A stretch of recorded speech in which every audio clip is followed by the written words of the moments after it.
좋은 아침입니다. 아침의 하나 뉴스 종합 비타민 아침의 매일경제 김은미입니다. 오늘의 일면 같이 들어가 보실까요? 매일경제입니다. 종부세 폭탄 6년 후에 87만 명을 덮친다라는 게 오늘 매일경제 일면입니다. 6년 후면 언제냐? 2030년이죠. 얼마 남지 않았습니다. 근데 이때 되면 87만 명을 표현이 덮친다죠. 굉장히 갑자기 훅 늘어났다라는 얘기인 겁니다. 이걸 좀 볼까요? 매일경제와 한국경제인협회 분석 결과 종부세를 내야 하는 수도권 아파트 보유 국민은 올해 21만 7,900여 명. 네, 올해 21만여 명인데 6년 뒤에는 87만 6,631명으로 4배가 증가하는 것으로 추산이 됐다라는 겁니다. 그럼 2030년에 대체 87만 명이 얼마나 많은 건데?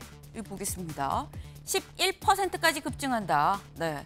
지금 전체 인구의 이 전체 아파트를 가진 사람의 11%까지 10명 중에 1명은 낸다는 건데 2040년이면 16년 뒤면 59.9% 아파트에 사는 사람 10명 중에 6명은 종부세를 내야 된다라는 얘기가 되는 거죠. 지금 종부세를 폐지한다, 개편한다 얘기가 많습니다. 그런데 이런 얘기들 요런 걸 보니까 힘을 받을 수밖에 없는 상황이긴 하다라는 생각도 같이 드네요. 다음 기사 볼까요? 세계일보입니다. 북오물풍선에 대북 확성기 오늘 설치. 네, 주말 동안에 북한이 또 오물풍선을 어마어마하게 보냈습니다. 거의 뭐 물량 공세다라는 얘기가 절로 나오죠. 처음에 260개 보냈다. 어휴 많다 싶었는데 이번엔 확인이 된 것만 720여 개가 넘게 보냈습니다. 이렇게 보낸 것들 지금 이렇게 생긴 거죠. 네, 이런 풍선들이 곳곳에서 와서 심지어 여기처럼 이렇게 차 유리창을 그야말로 산산이 뭐 박살을 냈다라는 표현도 있어요. 네, 차 유리창이 박살날 만큼 이런 피해도 빚어졌다라는 거죠. 그래서 대북 확성기, 우리도 맞대응하는 차원에서 대북 확성기 오늘 설치하겠다라고 밝혔습니다. 그러니까 다음 기사 이어서 보시죠. 대북 확성기 꺼내자, 북 쓰레기 살포 중단. 조선일보 일면입니다. 지금 어제 오후 5시가 좀 넘어서 우리 정부에서 직접 밝혔어요. 우리 이거 대응할 거다라고 얘기했습니다. 그리고 이거 확성기 카드를 꺼내는 것 같다라는 얘기가 이어졌죠. 그러니까 얼마 되지 않아서 4-5시간 지나서 북한이 밤 10시가 넘은 심야 시각에 굳이 입장을 냈습니다. 쓰레기 살포 중단합니다. 라고 얘기했어요. 근데 그냥 이렇게 얘기한 게 아니고요. 이걸 좀 보겠습니다. 국방성 부상 담화를 통해 얼마나 기분이 더럽고 많은 공력이 소비되는지 충분한 체험을 시켰다. 풍선 살포 잠정 중단하겠다. 완전히 중단하는 게 아니에요. 잠정 중단한다. 다시 보낼 재개 가능성을 열어놨습니다. 뭐 하자는 걸까요? 이 얘기에 대해서는 저희가 잠시 뒤에 대담으로 다시 한번 좀 짚어보겠습니다. 다음 기사 보시죠. 한국일보입니다. 디올백 수사 부장검사 직접 부른 이원석 총장입니다. 네, 이원석 검찰총장. 보니까 지금 디올백 이 수사 관련한 이 수사를 하고 있는 부장검사를 직접 불렀다고 합니다. 뭐 부를 수 있는 거 아니야? 총장인데 부장검사가 특정 사건을 직접 보고하는 건 이례적이라는 거죠. 왜냐하면 부장검사가 있고 위에 지검장이 있습니다. 그러면 부장검사가 지검장한테 보고하면 지검장이 이 검찰총장한테 보고하면 되는 건데 그게 아니라 다이렉트로 불렀다라는 겁니다. 이 진행 상황 챙기면서 신속 수사를 독려했다라고 돼 있는데 이걸 좀 보겠습니다. 이 총장, 김 부장검사에게 그간 수사 경과와 향후 수사 계획을 묻고 신속하면서 엄정한 처리를 재차 강조한 것으로 알려졌다. 통상 주례 보고가 1시간 정도 걸리는데 이날 보고는 2시간을 넘겼다고 한다. 이례적인 데다가 심지어 시간도 2시간이 더 걸렸다라는 거죠. 자세히 보고받고 꼼꼼하게 지시한 거 아니겠느냐라는 얘기가 나옵니다. 수사 결과에 이목이 더 쏠릴 수밖에 없는 이유기도 하네요. 다음 기사 보겠습니다. 중앙일보입니다. 정부가 미룬 청구서 날아온다. 초콜릿, 김, 치킨값 줄인 상입니다. 네, 그동안 물가 인상 너무 좀 심각하니까 요거 좀 자제해 주세요라고 사실 그동안 기업들의 정부가 좀 요청한 부분이 있었습니다. 그런데 지금 이제 총선도 끝나고요. 기업들 입장에선 더 이상 미룰 수가 없다라고 해서 하나, 둘 다 올리고 있다는 거죠. 초콜릿, 김, 치킨값 등등등 다 오르고 있다는 겁니다. 네, 이렇게 되면 식비가 또 늘겠구나라는 생각이 들죠. 근데 이러면 일반 시민들도 식비, 물가 인상 때문에 고민인데 자영업자라고 한다면 고민이 더 추가되겠다라는 생각이 듭니다. 왜? 다음 기사 보시죠. 국민일보입니다. 포장 수수료도 받겠다는 배민, 점주 폐업해야 하나? 네, 이게 대체 무슨 얘기냐? 지금 배민을 통해서 이 주문을 하면 원래는 이 포장해 주세요라고 주문을 하면 따로 수수료를 떼지 않았었는데 이제는 여기에서도 포장 주문에서도 수수료를 떼겠다라고 얘기를 했다라는 거죠. 그냥 포장 주문도 어쨌거나 우리가 앱으로 중간에 중개한 거 아니냐, 중개 수수료 떼는 게 맞지 않냐라는 게 배민의 입장인 건데 중개 수수료를 받으면 업주 입장에선 아니 그동안 안 나가던 거 돈이 나가면 이건 결국 단가로 이어지는 거고 결국 가격을 올릴 수밖에 없는 거 아니냐. 폐업해야 하나라는 얘기가 절로 나온다는 겁니다. 네, 지금 업주들이 이 돈이 부족하다 그러면 결국 단가를 올릴 수밖에 없는 거죠. 이 피해가 소비자한테까지도 이어질 수 있는 부분입니다. 네, 결국 물가도 오르고 외식비도 또 오르고 할 수밖에 없는 상황이냐라는 얘기가 절로 나옵니다. 다음 사진 기사 볼까요? 네. 지금 여기가 한눈에 봐도 바닷가죠. 다들 지금 수영복을 입고 있습니다. 어제 여기가 어디냐? 부산 해운대 해수욕장입니다. 해운대 해수욕장이 일부 지금 부분 개장을 했다고 해요. 어제 날씨 참 더웠죠. 햇살이 따갑다라는 느낌이 살짝 들기도 했었습니다. 네. 그런데 이게 진짜 여름이구나라고 느낀 게 어제만 유독 좀 덥고 햇살이 따가웠던 게 아니고요. 요번 주 내내 그렇다고 합니다. 이번 주 좀 기온을 좀 같이 볼까요? 어제는 그래도 25.8도가 최고 기온이었어요. 그런데 오늘은 28도, 그다음 29도, 30도, 29도, 28도. 이번 주 내내 계속해서 덥다라는 겁니다. 하지만 또 최저 기온을 보면 15도, 18도, 16도, 10도 이상 차이가 납니다. 이 얘기는 무슨 얘기냐? 감기 걸리기 상당히 쉽다. 네, 옷차림에 좀 더 신경을 쓰셔야겠다라는 말씀도 같이 드리네요. 네, 네, 다음은 저희 아침에 매일 경제 뉴스 종합 비타민 언제나처럼 좀 TV로 크게 보시다가요. 궁금한 점 유튜브 댓글로 남겨주시면 같이 좀 얘기를 해보겠습니다. 네, 함께해 주실 분들 소개합니다. 안녕하세요.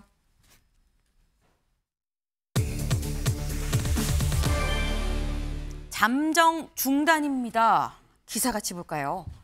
확성기 카드 꺼내자 북 오물풍선 중단. 네, 말씀드렸죠. 주말 내내 북한이 어마어마하게 오물풍선을 내려보냈습니다.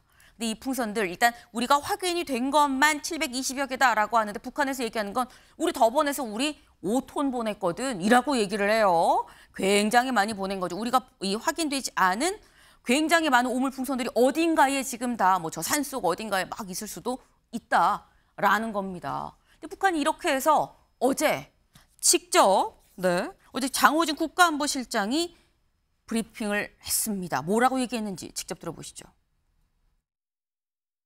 그래서 이것들이 모두 다 지금 우리 국민들의 안전을 위협하는 도발이다 하는 점을 다시 한번 강조해서 말씀드리고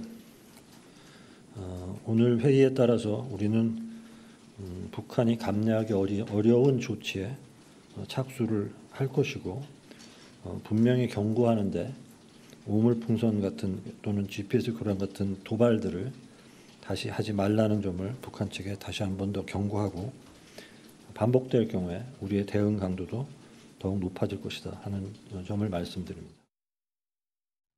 네, 국가안보실장이 직접 브리핑에 나섰습니다. 이례적이죠. 네, 장호진 국가안보실장 뭐라고 얘기를 했느냐. 지금 북한이 감내하기 힘든 조치에 우리가 착수할 겁니다. 그리고 분명히 말하는데 이런 일 하지 마세요. 라고도 명확하게 얘기했습니다. 저 브리핑이 어제 오후 이 30분 정도쯤 해서 나왔었거든요. 근데 그러고 난 다음에 5시간이 채 안 돼서 북한이 밤 10시가 넘어서 이런 입장을 내놨습니다. 이 담화예요. 국경 너머로 휴지장 살포하는 행동을 잠정 중단하겠다. 오물 치우는 일에 얼마나 많은 힘이 들어가는지 충분한 체험을 시켰다. 대북전단 살포 재개 시 발견되는 양, 건수에 따라 100배의 휴지와 오물량을 다시 집중 살포하겠다라고 얘기를 했습니다. 네. 그 지금 요 얘기를 보면 정대준 교수님, 일단 대북 확성기 카드를 꺼내니까 사실 이 국가안보실장이 저 얘기를 하고서 이거 확성기야라고 다 그렇게 썼거든요. 저희도 기사를. 대북 확성기가 북한의 어떤 존재길래 하자마자 바로 잠정 중단한다라는 입장을 내는 거냐. 북한한테 대북 확성기는 뭡니까?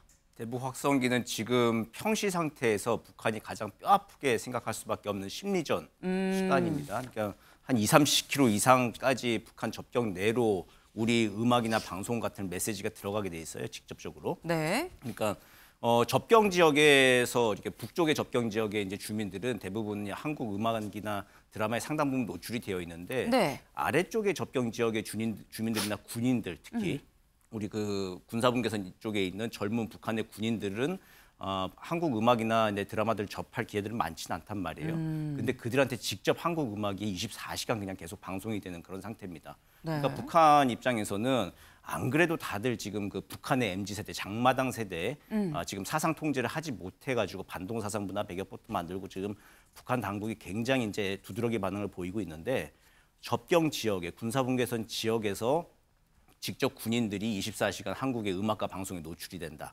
이거는 굉장히 타격이 큰 심리전 수단이거든요. 그래서 이제 두드러기 반응을 좀 보일 수밖에 없는 것이고 그런데 이제 어제 뭐 우리 발표를 보고 바로 잠정 중단한다라고 네. 했을까 이제 그건 조금 의문이에요. 아마 북은 매뉴얼과 시나리오상에 있었을 거예요. 아마 이러면 대북 확성기 이제 한다고 얘기를 하겠지. 하겠거니. 그럼 그때 되면 이제 잠정 중단하고 일단 네. 좀 지켜보자라고 하는 게 우리도 이미 뭐 국가안보실에서 이제 과감한 감내하기 힘든 조치를 하겠다라고 했을 때 우리 대부분 대북 확성기 이제 할 거다라고 이제 예상들을 한 건데 네. 북한도 왜 예상 못 하겠습니까? 이 발표가 나오면 일단은 좀 잠정 보류하자라고 하는 게 아마 매뉴얼에 있었을 거라고 추측은 해볼 수 있습니다.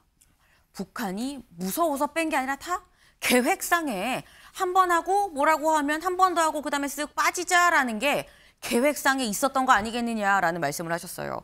다만 대북 방송이라고 한다면 심리전 차원에서 북한이 굉장히 뼈아프게 생각하는 건 맞다라고 말씀을 하셨는데 대체 대북 방송이 어떻길래 그러는 건지 저희가 2018년도 가장 최근에 대북 방송을 했을 때죠.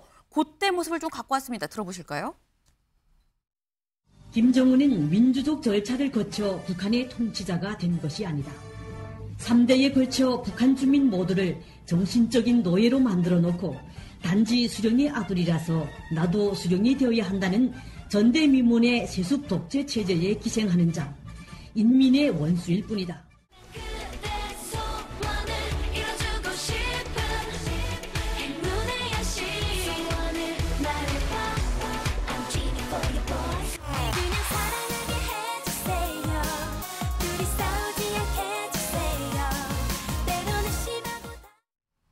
네, 지금 들어보니까 뭐 그냥 뭐 소녀시대 소원을 말해봐 노래 나오고 뭐 별건가라는 생각이 또 들기도 해요. 근데 지금 교수님 아까 말씀이 이게 지금 접경지대 군인들은 모르겠는데 그 더 안으로 들어가면은 거기서는 사실 이런 문물을 접해보지 않지 않았겠느냐. 그래서 이게 좀 심리전으로 뼈아플 수 있다라고 말씀하셨는데 말씀처럼 아까 장마당 세대거든요. 북한도 이 장마당 세대면 뭐 다 뭐 USB로 해갖고는 뭐 노래 듣고 드라마 보고 영화 보고 다 해서 뭐 별다를 거 없지 않을까? 북한 사람들이 지금도 남한 사람들은 뭐 뿔 달린 도깨비라고 생각하진 않지 않을까? 라는 생각도 들거든요. 이게 근데 이제 그 어쨌든 통제가 되잖아요. 네. 숨어서 보고 하는 건데 그 북한 병사들 입장에서 그 지금 철책을 지키고 있는 병사들한테 이제 그 음악이 지금 계속 나가요. 그럼 뭐 총 네. 들고 이제 고개를 까딱까딱 하게 될 수밖에 없겠죠. 신나니까요. 리듬을 타고. 네. 예.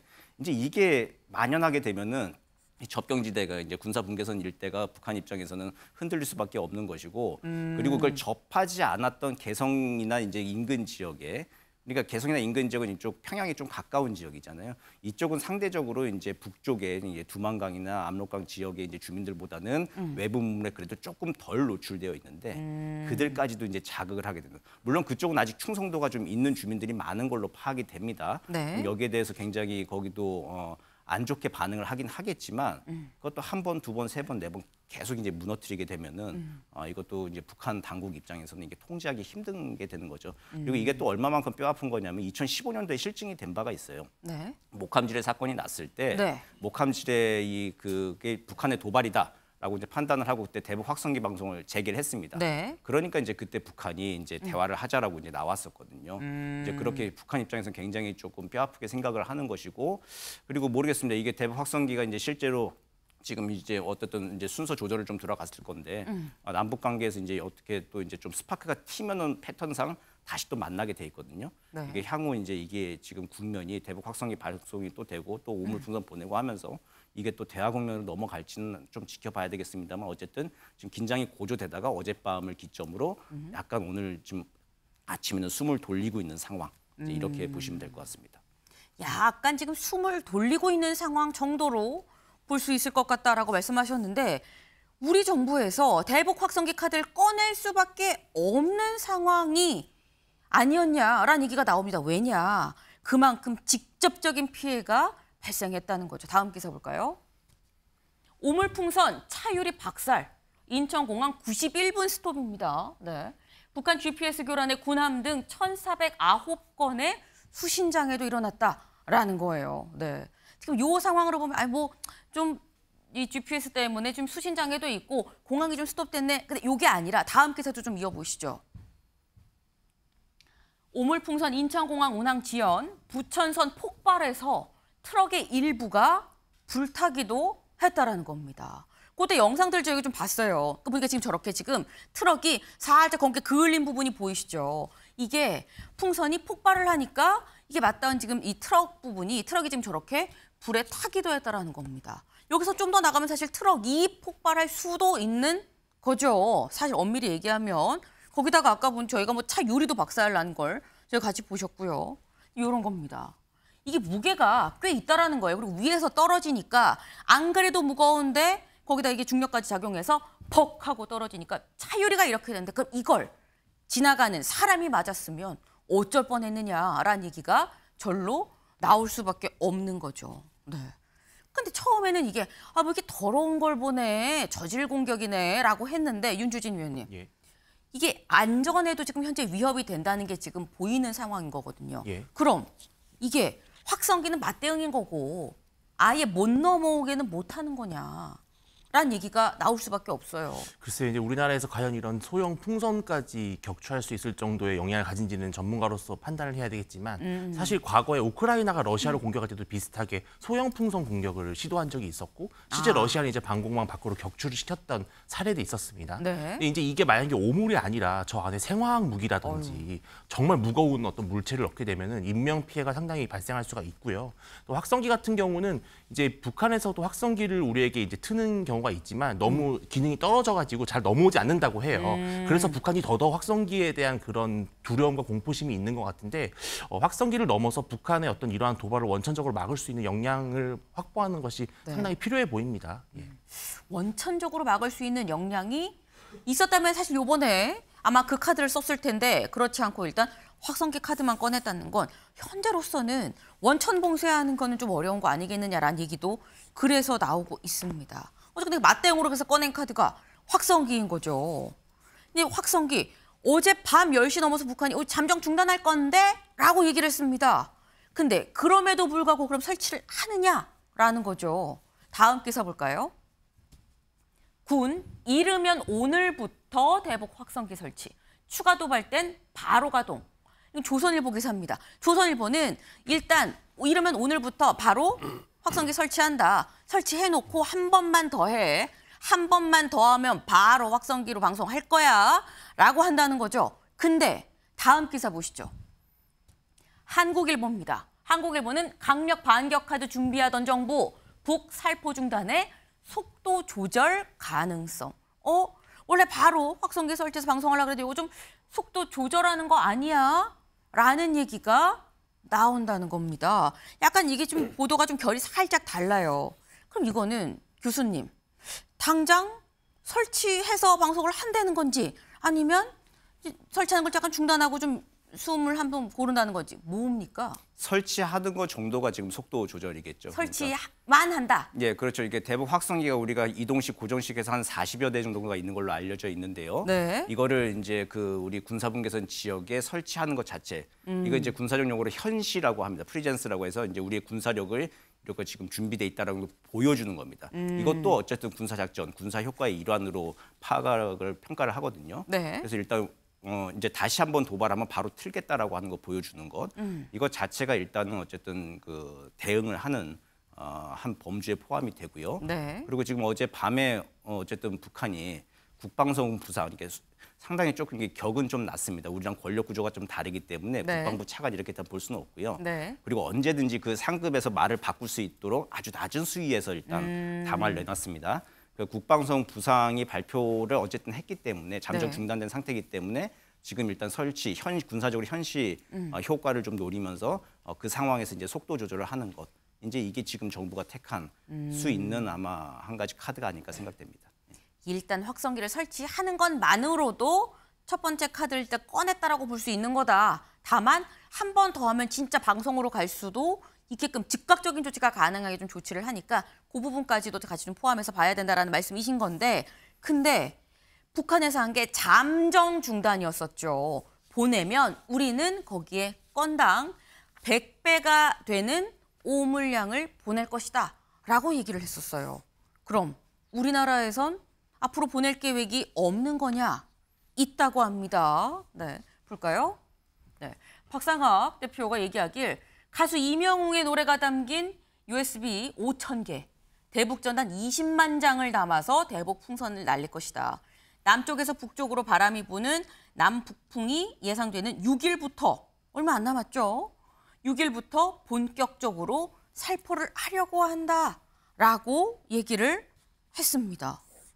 근데 그럼 이렇게 되면 정대준 교수님, 네. 북한이 잠정 중단한다 그랬고 말씀처럼 국방성 부상으로 좀 끝낮은 쪽에서 입장을 밝혔어요. 그럼 우리 이거 하면은 또 대거 지금 우리 뭐 20만 장을 담아서 보낸다고 하는데 곱하기 100으로 해서 보내는 거냐? 또 보낼 가능성이 그럼 있다고 보시는 겁니까? 확성기 해도? 예, 지금 준비는 되어 있을 겁니다. 다만 기상 조건이 문제예요. 그러니까 네. 보내고 싶다고 해서 맘대로 보내는 게 아니라 우리도 지금 여기 기사에 나와 있지만 남쪽에서 북쪽으로 바람이 불어야 우리 민간 단체들도 북쪽으로 풍선을 좀 날리는 거잖아요. 네. 그러니까 북도 역시 북서풍이 불어와야 그래야 이제 남한한테 영향을 줄 수 있는 대남풍선을 풍선을 보낼 수 있는 건데 그게 뭐 기상 조건이 뭐 철에 따라 어쨌든 데이터가 있긴 있습니다만은 마음대로 되는 건 아니잖아요. 그렇기 때문에 바로 즉각적으로 대응하기는 좀 힘들 거고 기상 상황에 따라서 북한도 좀 상황을 좀 지켜봐야 될 수밖에 없는 상황. 이렇게 바로 이제 우리 남쪽에 이제 탈북 민간 단체들이 보냈다고 해서 다음 날 또 바로 보내고 하는 일이 말처럼 그렇게 가능하진 않다. 그래서 이제 그 6월달에 국면이 네. 우리가 이렇게 그 군사 분계선 일대에서 풍선들이 오가나 이렇게 관심을 가질 텐데 네. 그때 이제 뭐 서해상이나 다른 지역에서 이제 또 다른 이제 군사 행동들이 있을 수도 있다. 이제 이거는 좀 우리가 유념을 좀 해야 되겠죠. 아, 지금 굉장히 중요한 포인트입니다. 왜냐하면 풍선을 보내려면 이건 바람의 힘이 필요한데 우리가 보낸다고 해서 바람이 맘대로 그렇게 아래에서 위로 불다가 위에서 아래로 부는 바람이 막 생기는 게 아니지 않느냐. 즉각적인 대응을 할래야 바람 자체가 안 분다. 다만 이럴 경우에 더 위험한 게 서해상에 교전이 있을 수도 있다라는 말씀이에요. 근데 지금 이거를 일단 하면은 뭐 위험이 이 북한은 뭔가 맞대응을 할 위험이 있다라는 건데 여선우 위원님. 이제 문재인 정부 때 사실 판문점 선언으로 해서 하지 말자라고 했었던 게 확성기 부분이고 다 그랬었던 거거든요. 근데 지금 결국은 확성기도 지금 다시 재개하게 되는 거고 헌재에서 이거 날려보내는 거 자유인데 막을 수 없다라고 나왔습니다. 그럼 막을 수도 없어요. 그럼 이 상황을 어떻게 타개할 수 있는 것이냐. 어떻게 보십니까? 사실은 지금 민간 단체에서 저기 대북 전단을 보내는 게 약간 북한에서는 일차적인 목표였던 것 같아요. 지금 국방성 지금 부상이 사실은 첫 번째 오물풍선 보내기 바로 전날에 대북 전단 보내면 우리가 보낼 것이다 이렇게 이제 이야기를 했거든요. 네. 그 이후로 27일 날, 28일 날 거쳐서 이틀 거쳐가지고 첫 번째 오물풍선이 왔었고 지금 이제 박상학 뭐 지금 민간 단체에서 다시 한번 보낸다고 하는데 이게 실제적으로 큰 도움이 될지는 잘 모르겠어요. 저는 개인적으로 그러니까 이제 남한 뭐 남북한 사실은 이제 뭐 경쟁 체제가 사실상 뭐 대한민국의 약간 승리로 끝났잖아요. 그러니까 체제 경쟁에서. 근데 계속해서 이제 북한을 약간 자극하는 얼마나 뭐 크게 도움이 될지는 모르겠지만 그런 것들을 계속 보낼 때 북한으로서는 이걸 실제적으로 위협을 느끼고 이제 계속해서 오물풍선을 보내는데 지금 저희가 1차, 2차 오물풍선을 받아보고 나서 느낀 게 국방부 예산을 한 해에 이제 막 60조까지 쓰는데 네. 저 오물풍선 막는 데는 약간 좀 어려움이 있구나. 이걸 이제 실질적으로 대한민국 국민들이 느꼈잖아요. 그렇게 됐을 때 오히려 우리가 더 손해인 것 같다. 그래서 뭐 통일부나 뭐 이런 데서는 관련해가지고 민간 단체들한테 뭐 저렇게 대북 전달 보내는 거에 대해서 조금 관리가 조금 필요해 보이지 않나 뭐 이런 생각을 가지고 있습니다. 개인적인 의견이지만 이게 우리한테 플러스가 되는 거냐를 생각해 볼 필요가 있다고 말씀하셨는데 김광석 변호사님 어떻게 보십니까? 아니, 제재는 해야죠. 이래 내버려둘 수는 없어요. 그러면 확성기를 제기하는 것 자체는 이건 비례세 원칙에 맞지 않아요. 왜냐하면 그것은 사실은 이제 비무장지대랄지 우리가 대치 지역만 한정되는 거잖아요. 한 30km 정도. 네. 그런데 대북전단 같은 경우는 이제 북한 뭐 전혀 바람의 어떤 방향이랄지 이제 속도에 따라 다르겠지만 그렇기 때문에 지금 북한이 제일 염려하는 것은 제가 볼 때는 확성기보다도 대북전단인 것 같아요. 그래서 아마 대북전단을 6월부터 북한으로 내보낸 걸 막기 위해서 저렇게 오물투하를 한 것이 아닌가 싶습니다. 그런데 사실 저 풍선에 대해서는 아무리 뭐 기술이 발달했다 하더라도 저걸 원천적으로 제거할 수 없거든요. 네. 만약에 뭐 총을 쏜다랄지 아니면 뭐 중화기를 쏘면 그 하늘에서 터질 거 아닙니까? 그쵸. 어차피 우리한테 피해 오는 거고. 더군다나 비무장지대에서 쏘게 되면 적국과 또 교전이 있을 수 있어요. 그래서 저건 이제 사후에 뭐 신고한다랄지 그렇게 막을 수밖에 없는데 제가 볼 때 이제 확성기 설치에 대해서 속도 조절을 한다고 하는데 이걸 대기만 할 게 아니고 예고를 해야 한다고 봐요. 예고. 적어도 우리는 한 달 동안은 확성기를 작동하겠다. 그다음에 북한을 예의주시하겠다. 대북전단도 마찬가지죠. 어느 기간에 있어서 우리는 너희에 대한 오물투기에 대한 대응 조치로서 대북전단 살포를 뭐 조절하지 않겠다. 그렇게 해서 제재를 가해야죠. 그렇지 않고 뭐 대기하고 있다고 하면 또 다른 방법을 취하면 그때서 하는 것은 늦다. 그래서 당근과 채찍이 있어야 하는데 채찍의 어떤 필요성도 굉장히 중요하다 저는 그렇게 봅니다. 지금 김광석 변호사님은 단순히 확성기 설치만 해서 이놈하고 위험만 주는 건 의미가 없지 않느냐. 잘못을 했으면 벌을 줘야 된다. 직접적인 제재가 필요하고 지금은 당근이 아니라 채찍이 가해져야 될 때다라고 또 의견을 주셨습니다. 정부가 오늘 논의를 좀 해보겠죠. 어떻게 대응할지 주목됩니다. 다음 키워드 가볼까요?